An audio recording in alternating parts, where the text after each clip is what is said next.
लेकिन DIP diet कोई wait बढ़ाना या घटाने का कोई फूड नहीं है। आपके अंदर अगर कोई बीमारी है तो उसको बैलेंस को मेंटेन करने का फूड है, नंबर 1। नंबर 2, डीआईपी डाइट में पहले तो सभी का वेट थोड़ा घटता है, 500 ग्राम 1 kg, पतले इंसान का भी घटता है। क्यों? क्योंकि पतला इंसान भी आप देखेंगे बहुत पतले लोग भी उनका पेट निकला रहता है, तो वो एक्सेस फैट है। एक्सेस फैट किसी को भी कहीं भी हो सकता है, वो डीआईपी डाइट से गायब होता है। वो जब गायब होगा तो वो वेइंग मशीन पे जाएगा, तो वेइंग मशीन में उसका वेट थोड़ा कम दिखेगा, वो थोड़ा डीमोरलाइज हो जाएगा। बट इंपॉर्टेंट ये है कि जब आप डीआईपी डाइट लें तो आप अपने से पूछे कि मेरी एनर्जी लेवल बढ़ी क्या, मेरी नींद अच्छी हुई क्या, मेरा डिप्रेशन ठीक हुआ क्या, मेरा पेन दर्द पहले से कम हुआ क्या, मेरा ब्लड शुगर पहले से कम हुआ क्या, मेरा ब्लड प्रेशर पहले से कम हुआ क्या, अगर तो ज्यादा है तो these are the parameter to ask. लेकिन आपका वेट आपको बढ़ाना है तो जो डीआईपी डाइट में जितनी क्वांटिटी हम बताते हैं उसके हिसाब से ज्यादा आपको खाना पड़ेगा, तो वेट भी थोड़ा बहुत बढ़ेगा, लेकिन वेट बहुत सब्सटेंशियली नहीं बढ़ेगा डीआईपी डाइट से, या बढ़ेगा तो धीरे धीरे बढ़ेगा।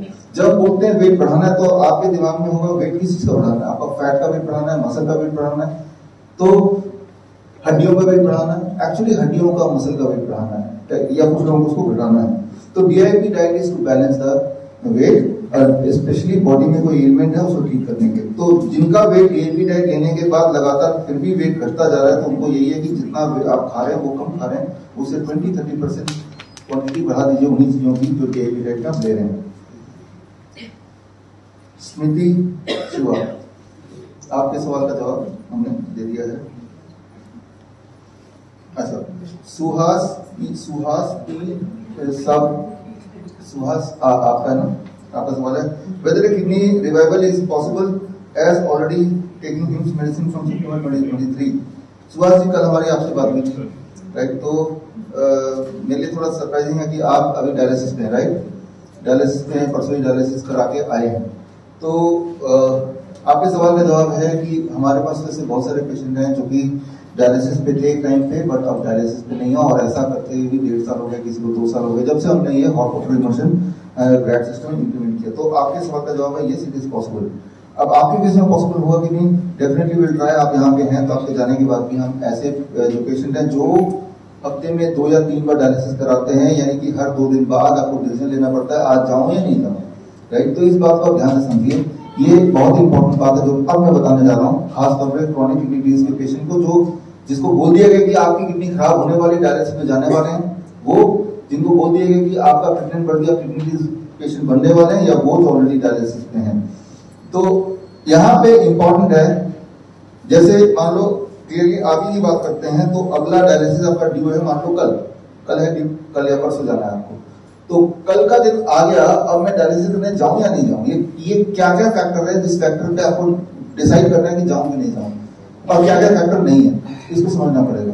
फैक्टर, ये बात बहुत ध्यान से समझिए, जब भी कोई पेशेंट या किडनी पेशेंट हमारे पास आता है तो हम कैसे पता चलता है हमें कि ये किडनी पेशेंट है कि नहीं? नंबर वन पैरों में सूजन है कि नहीं, पैरों में, हाथों में, तो वो देख के पता चल जाता है, इतना पास में खड़ा होगा तो पता चल जाएगा। मैं ये नहीं बोल रहा हूँ कि आपको लेंस लगा के बहुत ध्यान से देखना है, वो एकदम से ऑब्वियस दिखना चाहिए, तो वो पहला। दूसरा, जो उनसे पूछ सकते हैं आप, यूरिन आउटपुट एक दिन का कितना है, क्या 500 ml से कम है क्या 24 घंटे में, तो एक दिन का यूरिन आउटपुट आप नाप सकते हैं घर पे एक बोतल लेके। दूसरा, तीसरा जो बहुत इंपॉर्टेंट है, ब्लड प्रेशर कैसा रहता है, क्या 200/100 रहता है, क्या दवाइयों से भी कंट्रोल नहीं हो रहा, तो यानी कि ये इंडिकेट कर रहा है कि किडनी बहुत ज्यादा मेहनत नहीं कर पा रही है, कर रही है। तीसरा। चौथा, क्या बार बार उल्टी आती है बेवजह, या बहुत एक्सट्रीम वीकनेस है, तो चौथा। पांचवा, क्या खुजली होती है काफी ज्यादा, अनएक्सप्लेन खुजली। 5 ये 5 जो रीजन है, इनमें से कोई 2-3 रीजन अगर हो एक साथ, तो ये इंडिकेट कर रहा है कि भाई आपकी जो किडनी की फंक्शनिंग की ही बात की जा रही है। क्या फैक्टर हम नहीं देखते हैं वो है क्रिएटिनिन कितना है, पोटेशियम कितना है, इसको हम उतना नहीं देखते, सिम्टम्स को देखते हैं। जब भी डायलिसिस की जरूरत होती है या नहीं है, वो डिपेंड करता है कि सिम्टम क्या है। मान लो सिम्टम है कि पैरों में भी सूजन है, यूरिन आउटपुट भी कम है, ब्लड प्रेशर भी कंट्रोल नहीं हो रहा है, खुजली भी हो रही है, उल्टी भी आ रही है, वीकनेस भी आ रही है, ही इज एलिजिबल की बॉडी से जो टॉक्सिन बाहर नहीं निकालना है, निकल रहा है, उसको बाहर निकालना है। अच्छा, बाहर निकालने के लिए आप डायलिसिस पे जाएंगे तो डायलिसिस की वजह से आपकी बॉडी को नुकसान और ज्यादा हो जाएगा, किडनी और खराब हो जाएगी। तो हम क्या करते हैं, उसको बाहर निकालने के लिए जो यहाँ पे आप कर रहे हैं, हॉट वाटर टब में बिठा देते हैं, जिससे जो एक्सेस क्रिएटिनिन, एक्सेस पोटेशियम है, एक्सेस स्वेलिंग है, वो सब या यूरिन जो नहीं निकल रहा वो बनना शुरू हो जाता है, जिससे आपकी जरूरत डायलिसिस की खत्म हो जाती है। मतलब ये जो सिम्टम अगर मैं खत्म कर पाऊं तो डायलिसिस नहीं जाना है। सिम्टम खत्म करने का सिंपल तरीका hot water immersion plus head down tilt plus diet, right. तो यही सिंपल है। तो वो अगर अब कर रहे, जैसे कि अभी आपके साथ श्वास ये कर ही रहे हम लोग, तो देयर इज अ पॉसिबिलिटी कि नेक्स्ट डायलिसिस की नौबत ही ना आए, क्योंकि नौबत तो तभी आएगी ना जब ये सिम्टम्स होंगे। अगर ये सिम्टम कॉन्टिन्यूसली हम इसको अवॉइड करते चले जाए बाय डूइंग दिस, कि बॉडी में हमें फ्लूइड इकट्ठे होने देना ही नहीं है, तो वो कैसे होगा? जब आप हॉट वाटर इमर्शन करेंगे। ये इंपॉर्टेंट बात है, आपको जब हॉट वाटर में बिठाते हैं तो यहाँ तक पानी होता है, गौर कीजिए इसको, है ना। लेकिन यहाँ तक से असर कम होता है, शुरू में यहाँ तक बिठाते हैं कि बॉडी यूज टू नहीं है आपके हॉट वाटर इमर्शन के, आधे घंटे के लिए बिठाते हैं। धीरे धीरे टाइमिंग को भी बढ़ाना है और धीरे धीरे इसकी हाइट को भी बढ़ाना है, यहाँ तक और टाइमिंग 2 घंटा।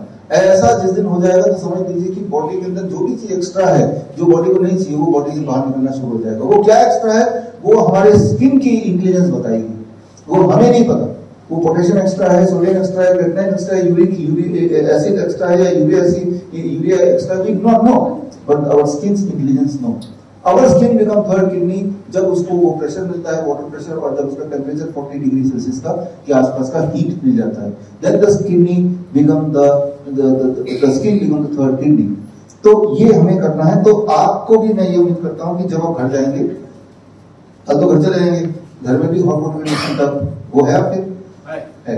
तो घर पे भी हम ऐसे जो पेशेंट्स हैं उनका एक टीम बना देते हैं, ग्रुप बना देते हैं व्हाट्सएप पे, देन वी फॉलो और फॉलो के बेसिस पे देन वी डिसाइड कि डायलिसिस धीरे धीरे टेपर डाउन कैसे करना है। पहले तो हफ्ते में 3 है तो क्या हफ्ते में 1 हो सकता है, 1 है तो क्या 15 दिन में 1 हो सकता है, फिर क्या जरूरत ही नहीं है, इस तरह से हम करते हैं वेरी कॉशियसली, धीरे धीरे धीरे धीरे। वो डिपेंड करता है कि द पेशेंट वो कितने अच्छी तरह से ये प्रोटोकॉल फॉलो करता है। प्रोटोकॉल फॉलो करने के पीछे ये भी निर्भर करता है कि वो उतनी देर बैठ पाएंगे, क्योंकि जितनी देर कंफर्टेबली बैठ पाएंगे उतनी देर ही बैठना, चाहे दिन में 2 बार बैठ लो, 3 बार बैठ लो, but it is always better to have this in comparison to dialysis, because dialysis का कोई अंत नहीं है। इसका अंत है कि 2-3 महीने कर लिया, आप पूरी तरह ठीक हो गए, फिर हॉट वाटर इमर्शन भी छोड़ दिया, इसका अंत है, राइट। और आज और दवाई भी छूट गई, सिम्टम भी चले गए, हॉट वाटर इमर्शन भी छूट गया। हाँ, डाइट फॉलो करते रहना पड़ेगा फॉर लॉन्ग पीरियड, वो तो सब फॉर दैट मैटर सभी को फॉलो करना चाहिए if you want to remain healthy. Walid Ram Chaudhary, हाँ, कल हमारी बात हुई थी, आप हैं यहाँ पे? नहीं नहीं है ना? हाँ ठीक। अच्छा अनिल, हाँ लास्ट में है ना? ठीक है, कल हमारी बात हुई थी। तो आपके जो पंचकर्मा आपने पहले भी कई जगह से कराया है और ऑपरेशन विकल्प है, डॉक्टर ने ऐसे बोला है आपके स्पाइन प्रॉब्लम के लिए। देखिए ऑपरेशन कोई विकल्प नहीं है, ऑपरेशन तो करेंगे। तो नहीं अनिल की बात नहीं कर रहा मैं, बलराम चौधरी की बात कर रहा हूँ। अच्छा हाँ, कल हमारी बात हुई थी, आपका सवाल मुझे पूरी तरह से याद है। इसमें सर्जरी इज नॉट आंसर, ये तो क्लियर है। सर्जरी करेंगे वो भी स्पाइन का, ब्रेन का, उससे क्या है कि इंसान पैरालाइज हो जाता है। अक्सर हम तो देखते हैं, खुशकिस्मत रहा तो वो मर जाता है, चलो ये छुट्टी हो गई, और बदकिस्मत रहा तो पैरालाइज हो गया, वो आपके परिवार चला गया। अभी तो आप बैठे हैं आराम से, आ रहे हैं जा रहे हैं, बहुत सारे काम कर ही पा रहे हैं। तो आउट ऑफ क्वेश्चन है सर्जरी। हाँ, पंचकर्मा से कई जगह गए आप, जैसा कल बताया आपने, और आपको असर भी नहीं हुआ। तो आपको हम बाकी लोगों की तरह बहुत ही क्लोजली फॉलो कर रहे हैं, और कल तक हम चार्ट बना के देंगे, यहाँ पे भी कर रहे हैं। होपफुली धीरे धीरे, इट टेक्स टाइम। इस केस में इसको 6 महीने ऐसे इतना लग सकता है, धीरे धीरे रिकवर होगा तो 6 महीने लग सकता है, ऐसे तो मान के चलिए। बट ये जरूर है कि कोई सर्जरी की तरफ मत बढ़िए, खासतौर से स्पाइन की बात करते हैं, ब्रेन की बात करते हैं, दैट इज टू डैमेजिंग, और उसके बाद वो रिवर्सिबल नहीं है। ब्रेन सर्जरी अक्सर देखते हैं कि पेशेंट इमोबाइल हो जाता है और वो फिर ठीक नहीं हो सकता, कुछ नहीं कर सकते। यूं मान लीजिए आपका टीवी थोड़ा बहुत नहीं चल रहा, थोड़ा बहुत खटपट आ रहा है टीवी का, इसको ठीक कराना है तो कोई मिल नहीं रहा, उठा के टीवी को एक बच्चे के हाथ में दे दिया कि भाई इसको ठीक कर दो। बच्चा टीवी खोल तो लेगा लेकिन टीवी को दोबारा लगा नहीं सकता, है ना। तो ये ब्रेन की सर्जरी, इन चीजों को डॉक्टर को हाथ लगाने की देने की जरूरत नहीं है। चाहे अभी आपको दिक्कत हो रही है, आई अंडरस्टैंड दैट, बट दिक्कत हो रही है लेकिन सारे काम तो कर पा रहे हैं ना, डिपेंड तो नहीं है किसी पे, है ना। तो लेकिन कैसे ठीक होगा? वही जो आपको कल चार्ट बना के देंगे उसको घर पे फॉलो करते रहना है। चार्ट बना के देंगे, साथ में क्लिप देंगे, so that you are able to do it. Anil, कल हमारी बात हुई नहीं हुई थी? यहाँ पे ये वाला क्वेश्चन एक और पेशेंट से कल बात हुई थी, same question, can medicine of heart will be reduced? Definitely yes, heart की मेडिसिन रिड्यूस होती है। हार्ट की मेडिसिन कोई हार्ट को हेल्प नहीं करता है। कैसे हेल्प करता है? हार्ट की कौन सी मेडिसिन है और हार्ट को किस तरह से हेल्प करता है? इस जो लोग मेडिसिन ले रहे हैं उसको थोड़ा सोचना चाहिए। आपने ब्लड प्रेशर की मेडिसिन लिया, ब्लड प्रेशर कम हो गया, वो उसने क्या किया, कैसे कम किया ब्लड प्रेशर को, राइट? और इसको थोड़ा आप समझेंगे कि how they reduced the blood pressure, right?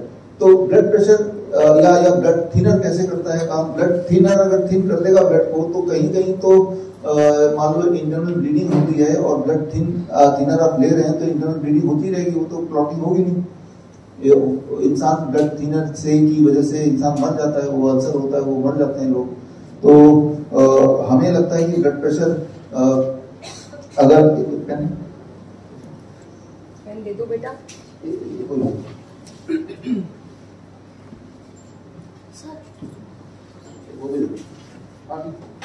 ये क्वेश्चन तो बात आज जो सवाल पूछेंगे that question I will take it later on. अब देखिए, हम ब्लड थिनर की बात कर रहे हैं, अब ब्लड प्रेशर है और ब्लड प्रेशर की दवाई की बात कर रहे हैं। मान लो ये ब्लड वेसल है, राइट? ये आपका पाइप है, राइट? इस पाइप को, एक पाइप है ये, इसको पानी ऊपर से आ रहा है इस पाइप के अंदर से, और इसको मैं दबा देता हूं तो वाटर प्रेशर बढ़ेगा कि घटेगा? बढ़ जाएगा ना। जितना दबाएंगे उतना वाटर प्रेशर बढ़ेगा, राइट? यानी कि डायमीटर जितना कम होगा उतना वाटर प्रेशर बढ़ जाएगा। अब इसको मान लीजिए ब्लड वेसल है, ब्लड वेसल इसको मान लीजिए, और अंदर ब्लड है। जितना अंदर ब्लॉकेज बढ़ेगा उतना डायमीटर कम होगा, उतना ब्लड प्रेशर बढ़ेगा घटेगा? बढ़ जाएगा ना, है ना? तो जो ब्लड प्रेशर है वो कोई बीमारी नहीं है, अंदर कोई ब्लॉकेज कुछ ना कुछ होगा, उसका इंडिकेटर है, ये समझना पड़ेगा। अब ब्लड प्रेशर को कम करने वाली दवाई जो है, क्या वो ब्लॉकेज को घटा देती होगी? ऐसा तो नहीं करती। तो व्हाट इट एग्जैक्टली डज, वो करता क्या है? वो आपके हार्ट को मजबूर करता है कि कम काम करो। यूं मानिए कि आपने एक्सीलरेटर भी दबाया हुआ गाड़ी का, लेकिन ब्रेक भी लगाया हुआ है, तो जब भी ब्लड प्रेशर की दवाई लेंगे वो जबरदस्ती मजबूर कर देगी आपके हार्ट को कम काम करने के लिए। बट वो जो मेन कॉज है, कॉज क्या है? Blockage, right? या वो एक और परत आ जाना ब्लड वेसल के अंदर, तो वो कॉज है। तो या फिर ब्लड वेसल की इनर लेयर में नाइट्रिक ऑक्साइड का कम प्रोड्यूस होना, नाइट्रिक ऑक्साइड का कम प्रोड्यूस होने से ब्लड की वेसल की फ्लेक्सिबिलिटी चली जाती है। फ्लेक्सिबल नहीं होगा तो ब्लड प्रेशर ज्यादा हो जाएगा। तो जो कारण है जिनकी वजह से ब्लड प्रेशर ज्यादा है, उनमें से कोई भी कारण को एड्रेस नहीं कर रहा है आपकी दवाई, लेकिन वो हार्ट को मजबूर कर रहा है कि कम काम करो। जैसे कि आपके हार्ट को बूढ़ा करने के बाद होने वाला है, तो जिससे आपका ब्लड प्रेशर कम हो जाता है। तो मैं ये बोलना चाह रहा हूँ आपके सवाल के जवाब के लिए कि जो मेडिसिन है वो हार्ट की, जो बोर्डर सो कॉल्ड हार्ट की मेडिसिन, वो हार्ट को ठीक करने की कोई मदद कर रहा है क्या? Definitely not. उसमें बाईपास हुई है 6 महीने पहले। हाँ, उस पर आएंगे। बाईपास पे, एंजियोग्राफी पे, एंजियोप्लास्टी पे जो है ना, आएंगे इधर है, राइट? क्योंकि उसमें कुछ दिखाना है, तब जाके वो स्क्रीन करूंगा।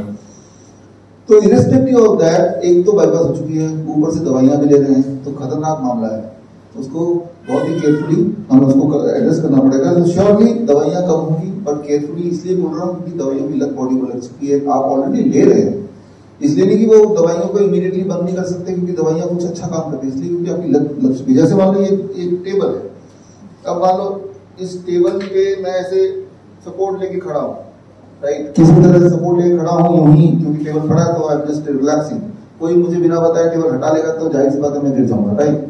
इसका मतलब नहीं कि मैं अपने पैरों में नहीं खड़ा हो सकता, लेकिन इसका मतलब है कि मैं इस पे निर्भर हूँ।